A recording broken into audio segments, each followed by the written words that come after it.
Good morning, everybody. Thanks a lot for coming to my session about mind control in JavaScript. I know that there was quite a few other sessions going on, so I really appreciate that you decided to come and watch mine.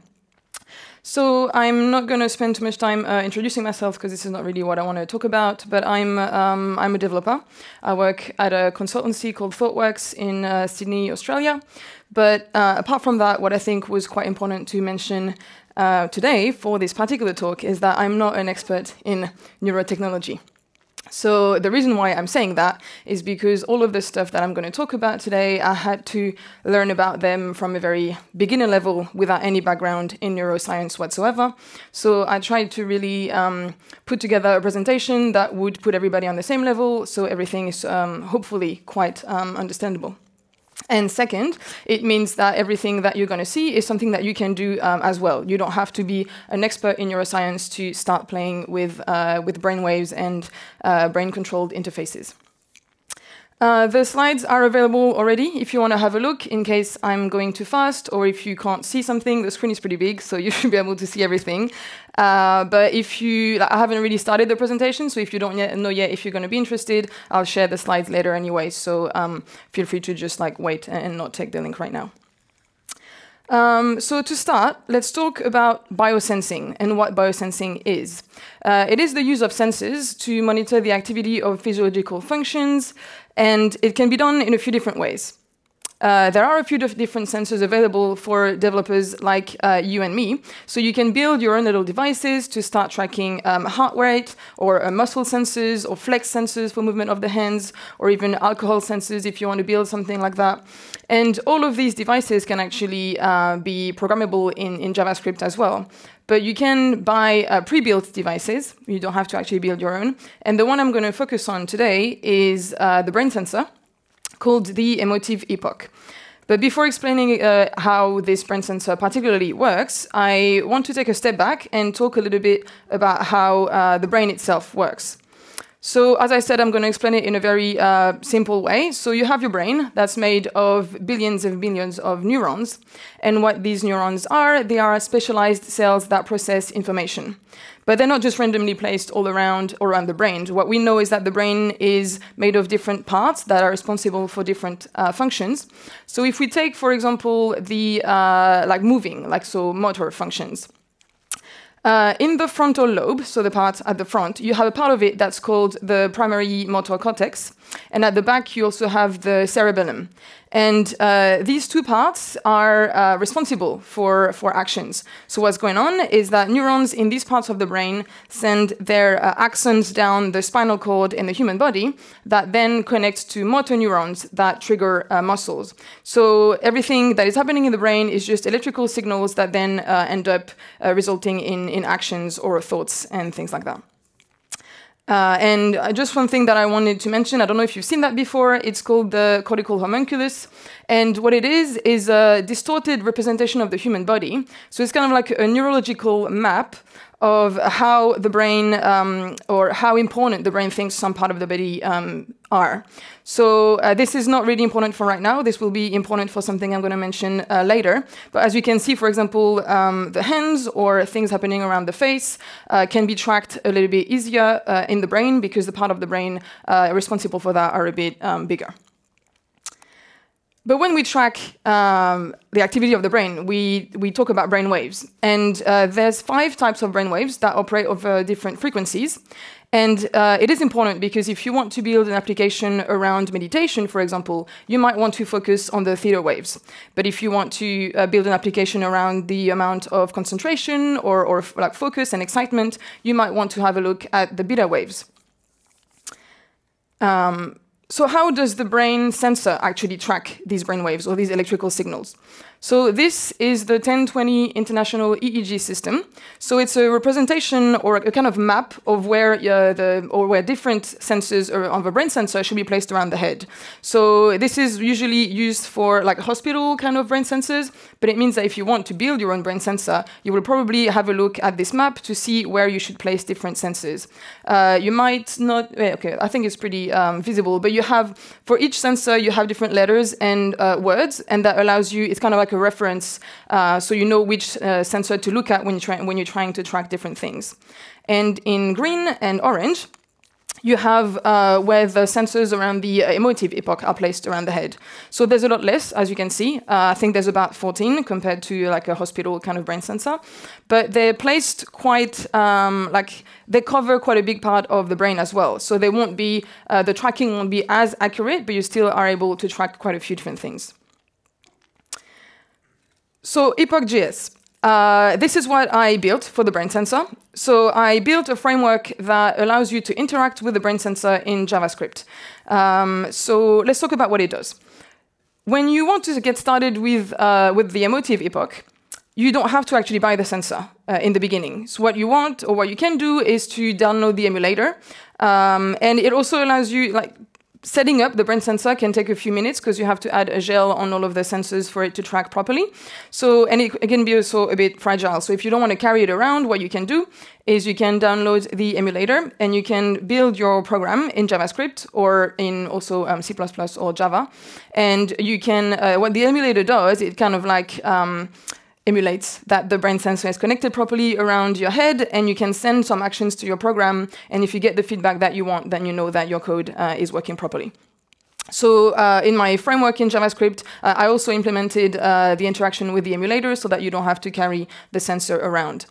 But apart from the emulator, you also have access to live data. So live data is not raw data, and what I mean by that is that you don't get all the raw data from each channel, but you still have access to what the emotive team exposed is a bit of like a black box. You don't have raw data, but you still have access to live data when, for example, with the hardware and gyroscope, you have access to X and Y axis of the rotation of the device. You also have what we call performance metrics, which is a level of focus and excitement. So you don't get raw data from each of the sensors, but you are using their machine learning algorithm in the background, and it gives you back a level of focus of excitement. So in a way, they did the data processing on the background, and you're using what they give you. You also have access to facial expressions, so especially the sensors around the front of the head can track if you're blinking or if you're like winking on the left eye or right eye, if you're smiling and things like that, so you can interact with that. And finally, it gives you access to some mental commands. And what I mean by that is that you, when you get started with the sensor, you have another software that you can download to train certain thoughts. And you have a list of, I think, about 10 or 12 thoughts around action, so either pushing or pulling or some directions, left and right. So they don't allow you to track whatever you want, but you can still select a certain thought and train it for a few seconds. It saves that data in a file on your computer, and then you're able to load that file in JavaScript. And with the live tracking of the brainwaves, it will try to classify depending on which thought you trained before. So all that can now be done in JavaScript as well. So in the background, very quickly, because if you are interacting with the node module now, you will not need to do this. But if you want to, because when I bought the sensor at first, there was no JavaScript framework, so this is why I built one. So in the background, there was a C++ SDK. But as this is not a background that I had, I learned to program in Ruby and JavaScript, so I decided to make my own node add-on so I wouldn't have to deal with C++. So if you are interested in building a node add-on, you can use a C++ SDK in the background and then add a few node modules in kind of like a wrapper to allow you to add JavaScript on top of it. There is another way now to create no add-ons that's called NAPI, but I haven't had the time to refactor it to use that yet. So it still uses kind of like the old version in the background. So now that I've explained a little bit what it does, I thought I would show it. So maybe, I don't know, it will be more real. So before I start, I always like to show this GIF because I have tried it. I know it works. I did the same talk a couple of days ago, and it worked kind of okay, so I should expect it to work fine, but you never know. And the thing is that debugging a live demo is like not really easy neither, so hopefully it will be okay. The first thing that I built, this does not use the mental commands. This uses the eye movements. So there is no camera with eye tracking or whatever. It is just the sensors on the front of the face that kind of get the electrical signals coming from the brain live and are able to map if you are looking left, right, or blinking and things like that. And the concept of this demo was to be able to communicate without having to move. So basically, have like a very, very small like prototype. Obviously, this is not really polished, but it's when you look right, you can highlight the letter on the right. Left, you highlight the letter on left, and blinking, you're able to write it in the input field. So before I start, I need to actually set up the sensor. So it connects via Bluetooth. So I need to plug the dongle. It should be okay, or maybe not. Oh, yes, okay. And I did add gel before starting, so I wouldn't have to do it too much now, but I'm going to do it quickly just to make sure that it's tracking properly. The more gel, the better. And if I can only do it once, that would be great, because, yeah. They have another sensor that's called the Insight that does not require gel, but there's a bit less sensor on it. And the reason why you need gel is for it to conduct better, because we are talking about EEG, where the sensors have to track the electrical signals through the skull, so you can't, you know, expect too much of it neither. All right, so I think that should be all right. So now I have to set it. Oh, well, I just lost one. All right, let me just pick it up. Which one was it? Wait. Oh, at the front there. Oh, well, I really needed it for the... Okay. I think I lost it this morning and I didn't put it up properly. Okay, cool. So now I'm going to put it on my head. Oof. Okay. I'm trying to place it properly. I can't see myself in my screen, so I think that should be okay. All right, so for now it's off. I'm going to turn it on. And what I'm going to do is... I need the control panel.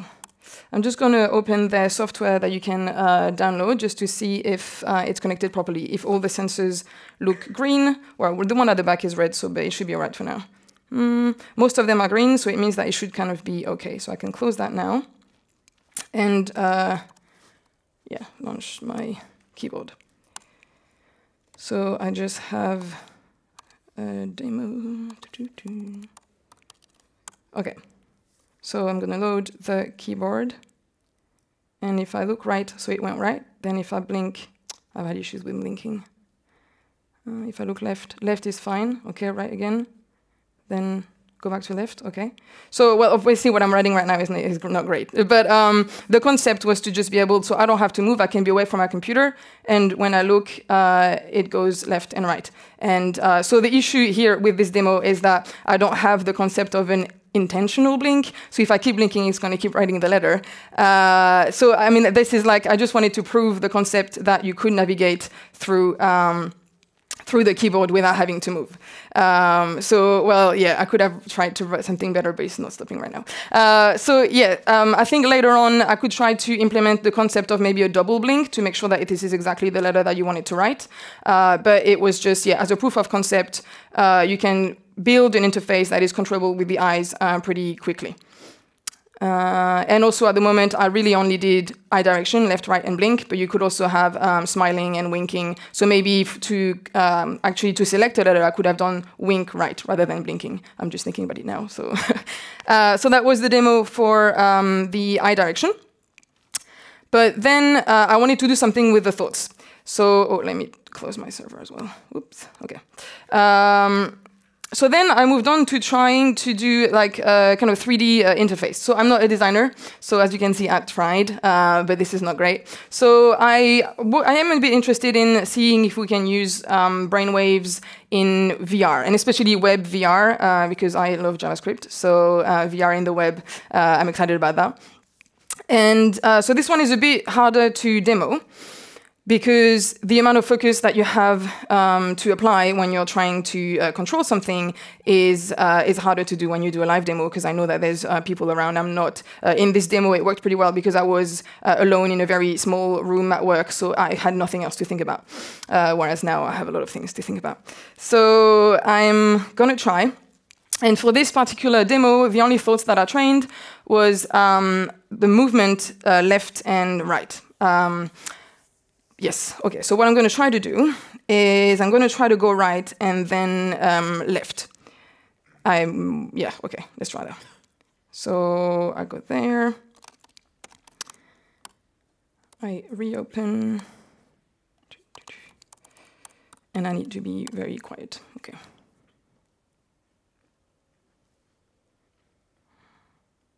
That was not right, but okay.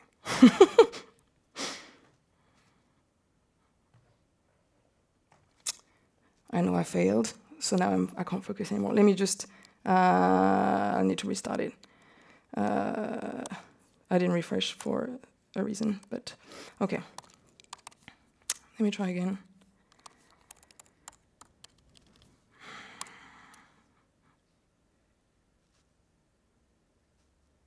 Damn it, I want to go the other way.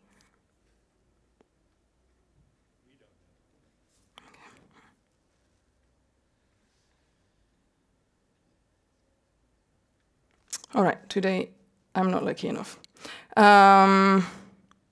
It's working really well.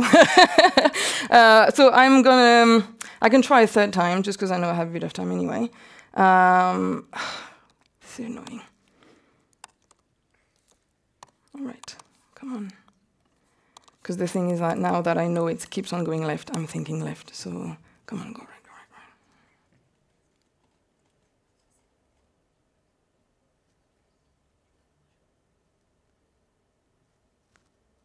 Yes, okay.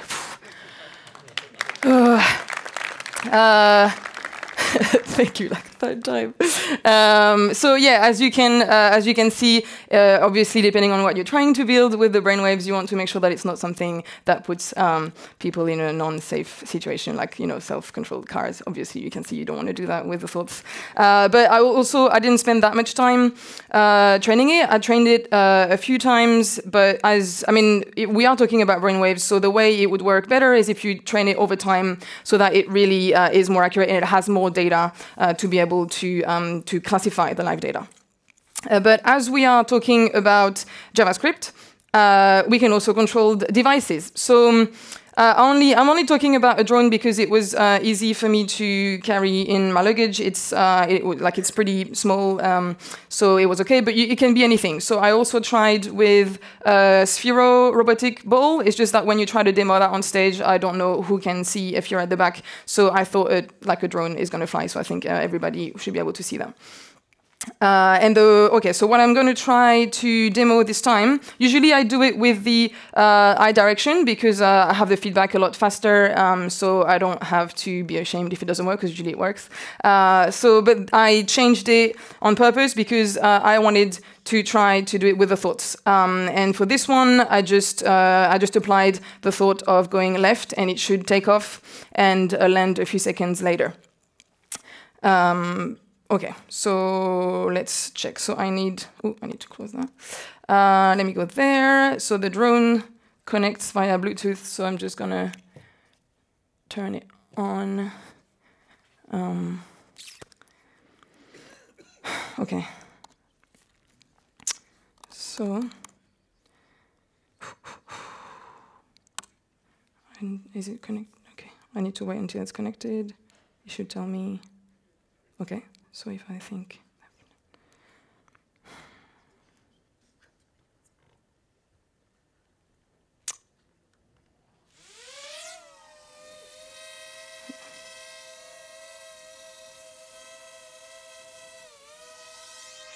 oh, okay. I just closed my stuff now, so it doesn't take off. I'll pick it up later. That's cool. So that was for the. So they're very simple demos, but as you can see. I'm just going to take it off now because I don't need it anymore. Yeah. Okay, the thing is then you have gel all over your hair. So basically, you can build whatever you want because I had to just build the framework once, and once I connect to it, I get, I'll show you a bit later, actually I think it's right after that, but you get an event, an object with different properties of what is happening, what you can track, you know, either facial expressions or mental comments, and then you can apply it to whatever you want. So yes, code samples. These are like a very small code sample, and this is not something that I do at work at all. So it is more of a like prototype code. It could be written better. I do want to refactor it. I've already refactored it a few times. But the purpose of this talk is to just show how quickly you can get started. So if you start by just requiring the node module, I then expose two different methods. So either you can connect to live data and you give it the path to the file that you saved when you trained thoughts, or I also exposed a method called connect to Emo Composer if you just want to play with the emulator. And then you get an event object, and as I said, you know, you get the properties, and they come back as 0 or 1. So 0 if I could have just said, yeah. Anyway, so as I said, the code is not great, but it's basically 0 if nothing is happening, and 1 if it can see that this action is coming back. And then there's you just have a WebSocket open to send it to the front end if you want to. If you don't want to play with the front end, you don't have to worry about WebSockets. But then in the front end, you do open the socket on the same port, and when it receives the message from the server, you can have like a switch statement, or if you only want to use one, you can just say, you know, if the event is blink, then do something. But that was a very small kind of code sample of what you could do if you wanted to do the keyboard. You could display the letter or do something else if you get any other event. But what I wanted to show is that it is really that small. So you can get started pretty quickly. So I showed a little bit what it can do, but there are quite a few limits. You could actually see that when I was demoing it as well. In terms of technology, you need training for each user. For the mental comments, not for the facial expressions. They're pretty recognizable.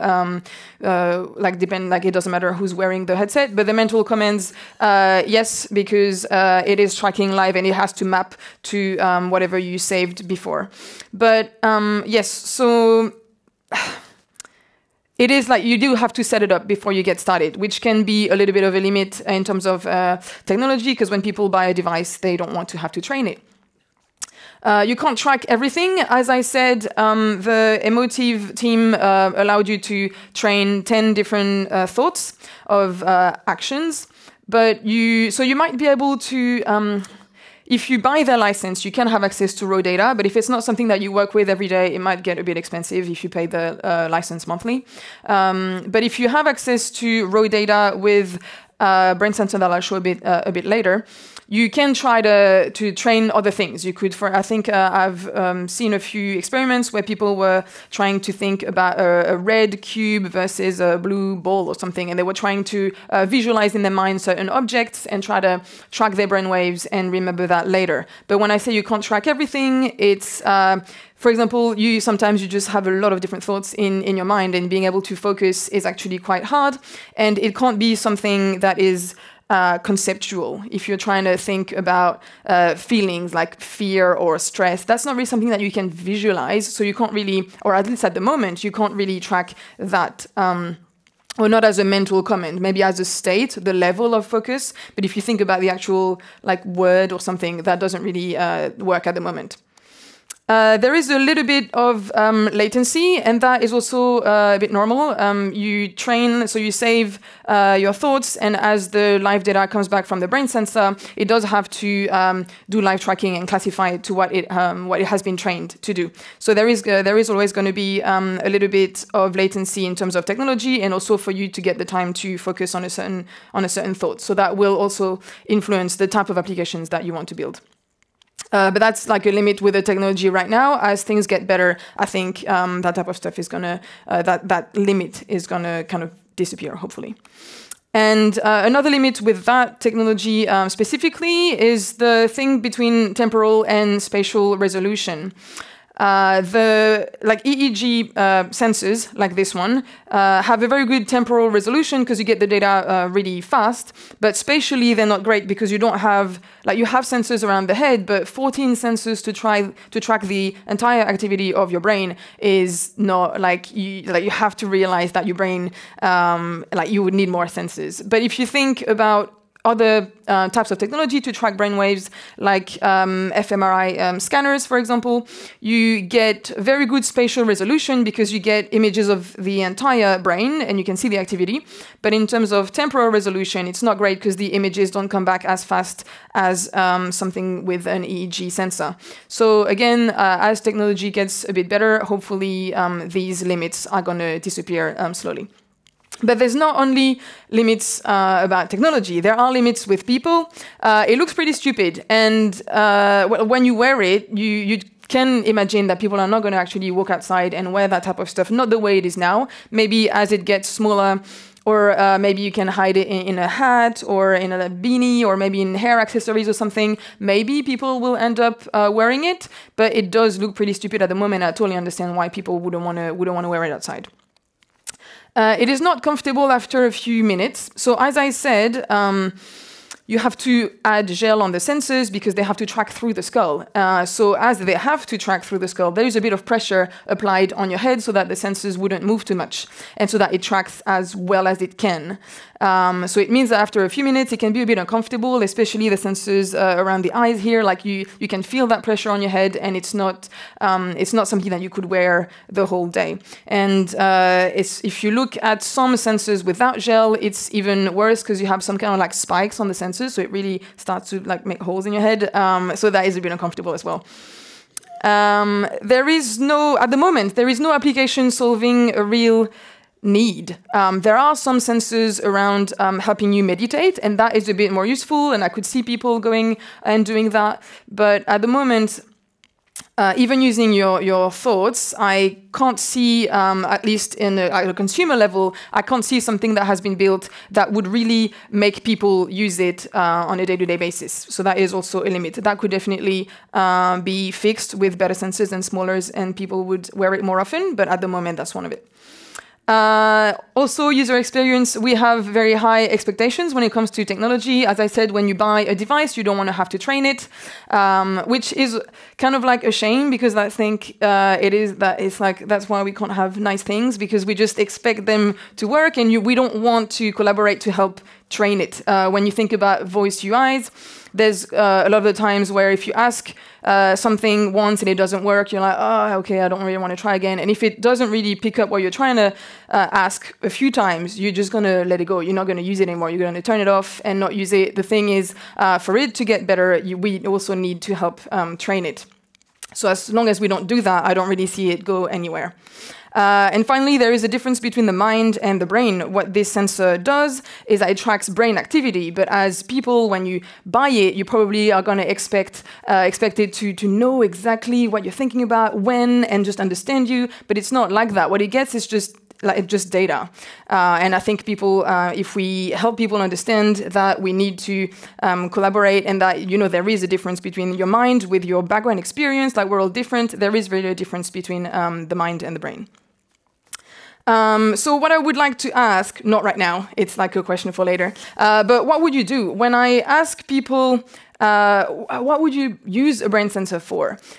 A few times, people just replied I would turn my light on or off, or I would switch my TV channels. And I'm really really? Is it the best thing you can think of? No, I'm not making fun of people who think that, but it's more, if you realize how many times you have to train the sensor to potentially understand the thought of turning a light on or off, you would probably just do a few steps and turn it on or off. Or even just use voice UIs. You don't need to train them to understand turn my light off. So that would be a lot faster than having to train a brain sensor for that. But I do think that what would you do is an interesting question, because if you actually take a step back and reflect on the way you live your life, you might actually be able to find applications that are a bit better than your first thought of switching your TV channel. I think that if it is the only application we can think of, I understand why we don't have more brain sensors. But I'm going to talk about a few opportunities that I thought about, but it's definitely not like a complete list. So first of all, accessibility, to me, that's like the biggest one. And that's why the first demo that I built was like a brain keyboard, because I do believe that if we could use brain sensors to help people be less dependent on others and being able to live their life without needing the help from anybody, I think that would be really amazing. So that's why if switching your light on or off can actually help people with some disabilities, then awesome. But I do think that you would have technologies that are faster than that. If you can just say, you know, turn my light on or off, that would be faster. But accessibility, I think, would be great. I know that some people are actually starting to try to control wheelchairs with their mind. As you can see in the demo with the mental commands, you want to make sure it's working well, because if you want it to stop and it doesn't stop, this is quite dangerous. But as I said, as the limits get a bit smaller, we might actually be able to see things like that. Mental health, as I said as well, some sensors are more specialized in helping you meditate and relax. And I don't know if you've tried meditation, but I actually find it quite hard because you don't really know if you're doing it well.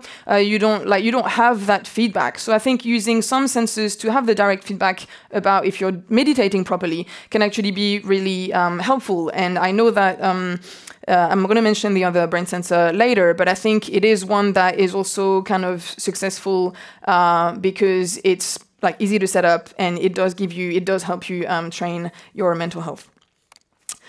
Prevention, and what I mean by prevention, I mean that I'm not exactly sure how you would do that, but if you could prevent things like strokes or anxiety attacks or even epilepsy attacks and things like that, that would be definitely really interesting. And I'm sure that there's a way that we can track the brain activity and know a little bit in advance if there is something not going on, or if there is something like brain activity that is a bit indicating that you might have an epilepsy attack very soon. And if we were able to track that, that would be really, that would save lives. So that would be really interesting.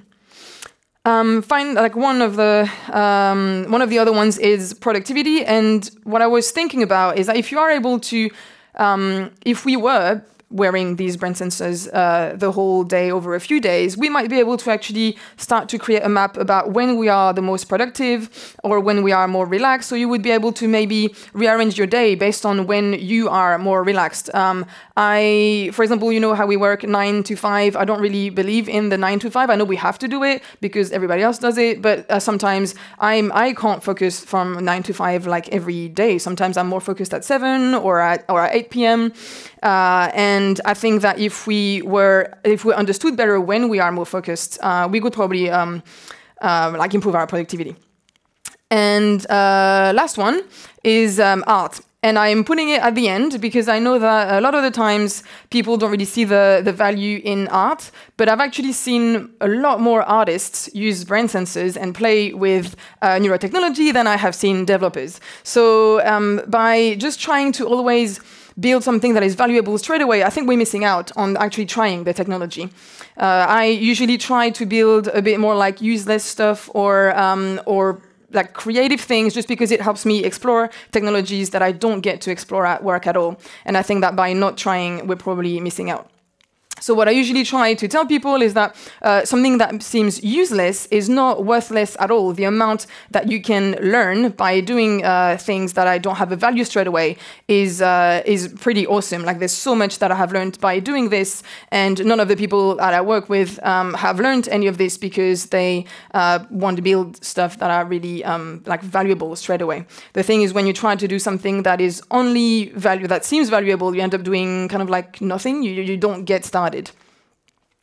Another opportunity that I see is the combination with other senses. When you think about how the brain works, it only perceives the world through other parts of the body. Your brain doesn't see without the eyes, it doesn't smell without the nose. So I think that you could actually pair other senses to give a kind of, to have a contextual understanding of the brainwaves or of the data that you get. You might be able to detect the level of focus or excitement, but you don't know why.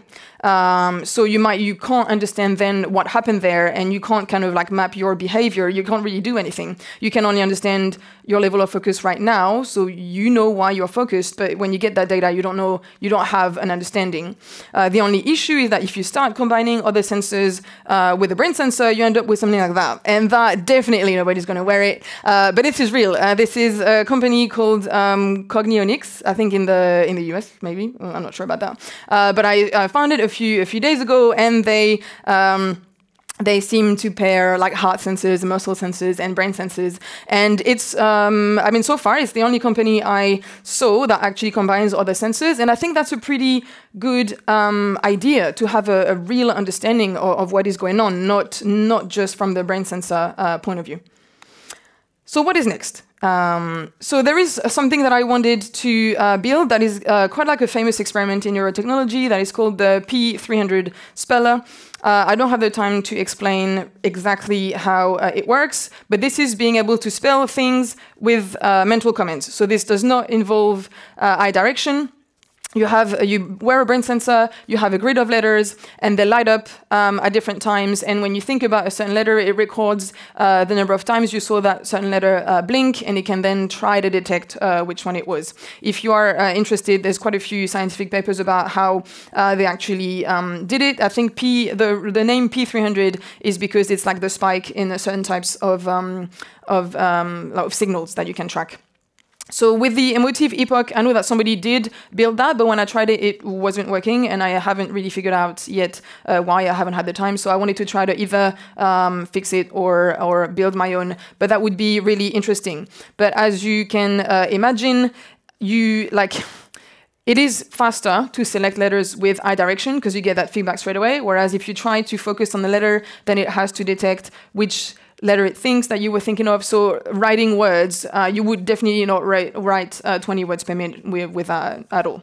But again, as the technology gets better, maybe it would track it faster. You wouldn't have to train it for that long. Another thing is, so this is another brain sensor that I bought that I only received a few weeks ago, so I haven't had the time to really play with it yet, but it's called the OpenBCI. And I'm really excited about this one because it is totally open source. So you buy the sensor, you can try a few of their programs, but you are in charge of what you do with the raw data that you get back from each of the sensor. So in a way, it's awesome because you're totally free, but in a way, it means that getting started will take a bit more time because I will have to do the whole data processing, and I will have to try a few different machine learning algorithms and see which one works better and try. But it is really exciting because then it means you're not restricted to what the emotive team allowed you to train. You can really train anything that you can think of. It's more about playing with machine learning algorithms and trying all that stuff. So just as an example, yeah, that's a really small example because I only had the time to set it up. And what they tell you to try it first to see if it's set up properly is when you close your eyes, you have spikes in certain waves.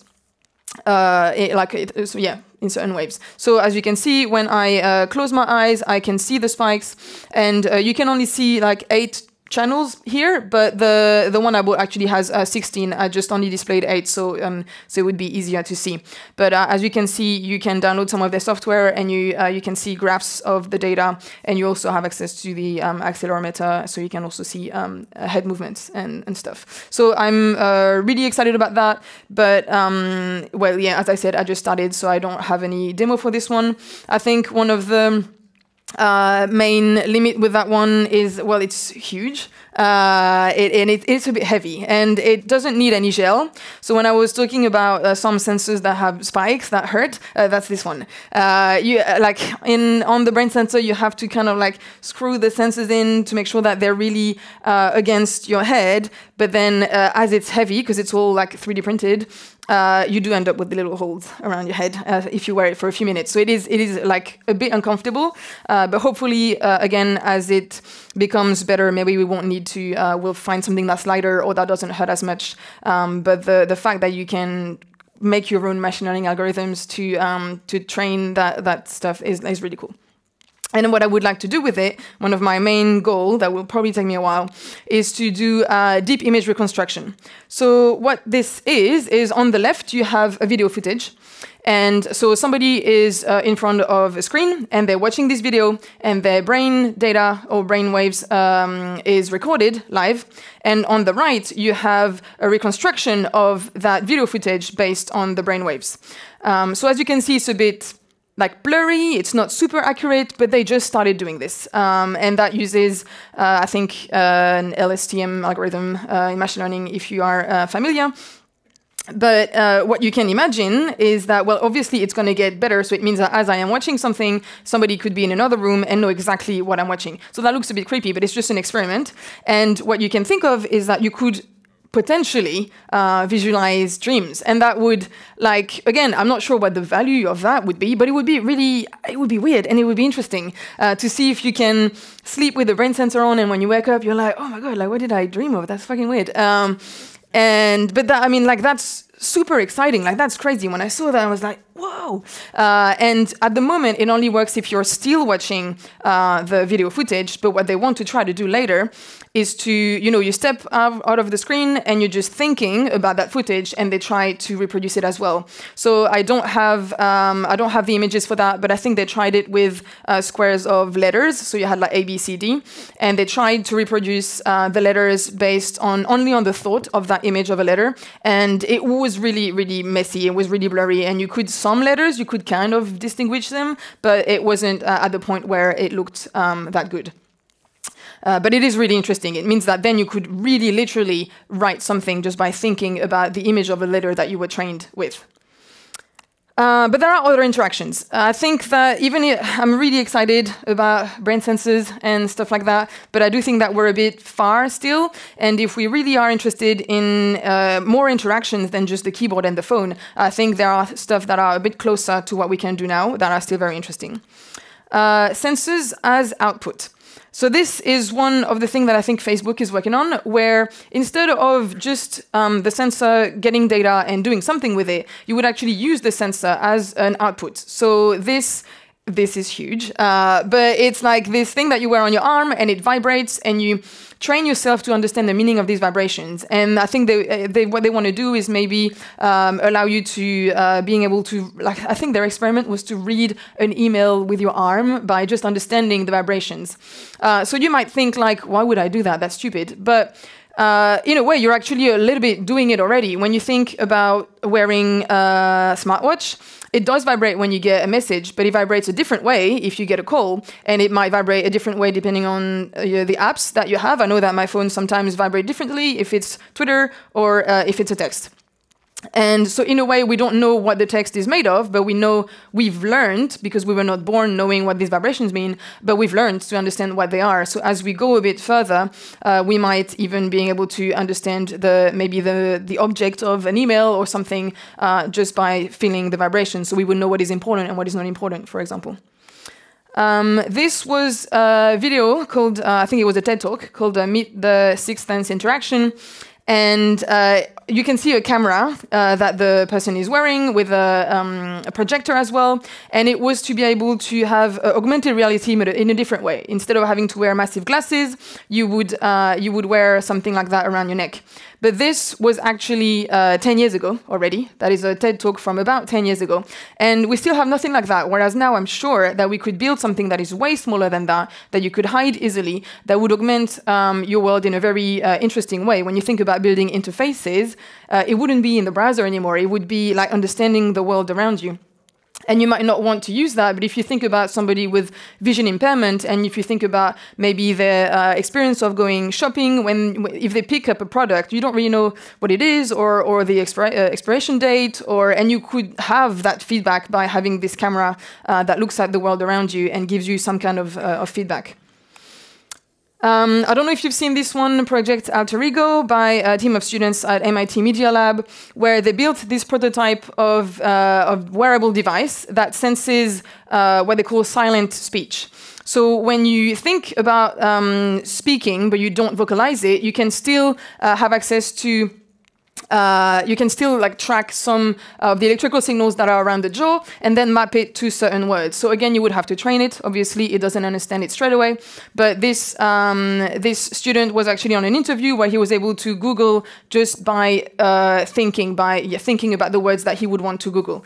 So that is also really interesting. So that is probably a bit far as well. But if you, it is basically just sensors tracking electrical signals and then mapping it with machine learning to words.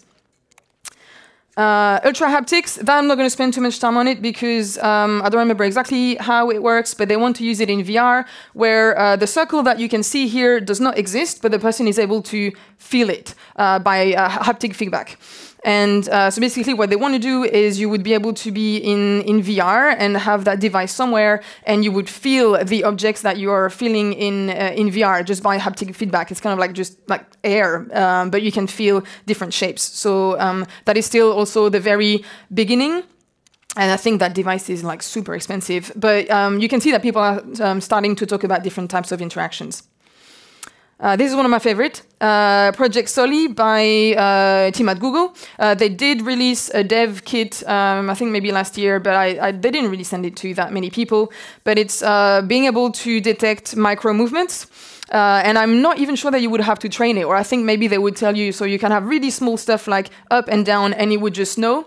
And you can try to rebuild that kind of stuff by buying a few sensors as well. And it uses machine learning, so this is one of the things that I'm currently trying to do.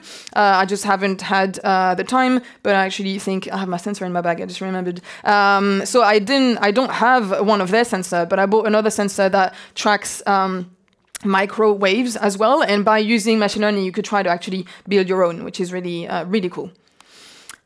And this I saw very recently. It's a prototype of an armband by a company called Control Labs, where, you know when I showed you at the beginning the cortical homunculus, where the movement of the hands are something that you can track better because the parts of the brain responsible for that, there's more of the brain interested in figuring out hand movements.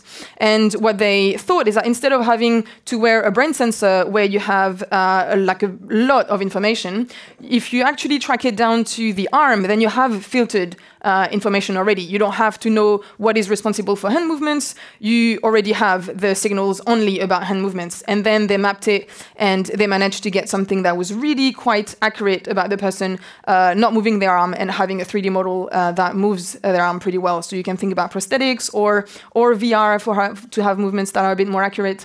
But it is really interesting. And as it uses an armband, I do have an armband, but I did something that is definitely not as good. I just did something very, very quickly, where I used machine learning as well with raw data from each of the sensors, and I just tried to do two gestures that were, well, very basic, where either you do nothing or you do a gesture. And I did that in only like a couple of nights because I wanted to see if it was possible. And as you can see, it can be obviously a lot more accurate. And the end goal is not to have that gesture. It would do more like things more interesting. But it is done in Python, and but I want to kind of port it to TensorFlow.js and see if I can do that in JavaScript as well and interact with the browser without having the keyboard, trying to do other things as well. Like that's really interesting, and I see that being a bit closer than working with brain sensors.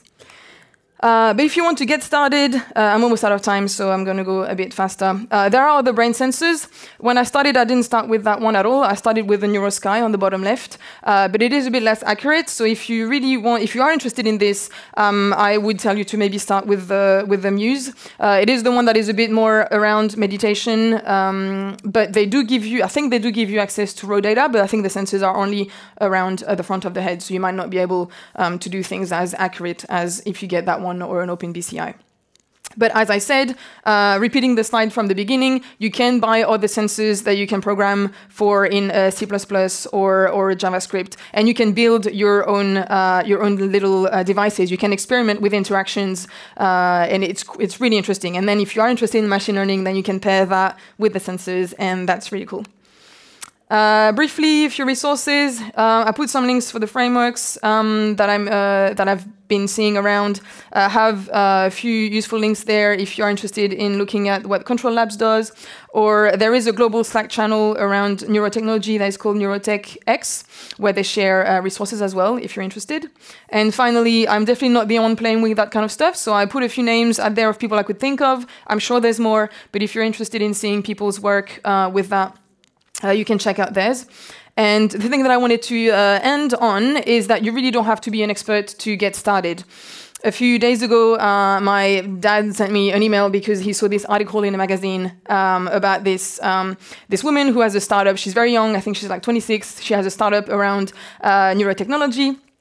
And I thought, like, oh, you know, really cool. Yeah, there's more people. Like, I'm really excited. But then as I was reading the article, I realized that they were really talking about her as like, oh, like she's a genius. She started programming at 7 years old, and her dad was a neuroscientist, and she had a PhD at like 15 or whatever. And like, yes, obviously she's really smart, but you don't have to have that background to get started with this. I don't even have a background in computer science. I studied advertising, and then I switched. I learned to program in a bootcamp. I've only been coding for 4 years, and you can do that without having that background. I'm not saying it's easy. It does take time, and you have to always look for resources, and it's a lot of like personal work, but you don't have to have that background if you are interested in things like that.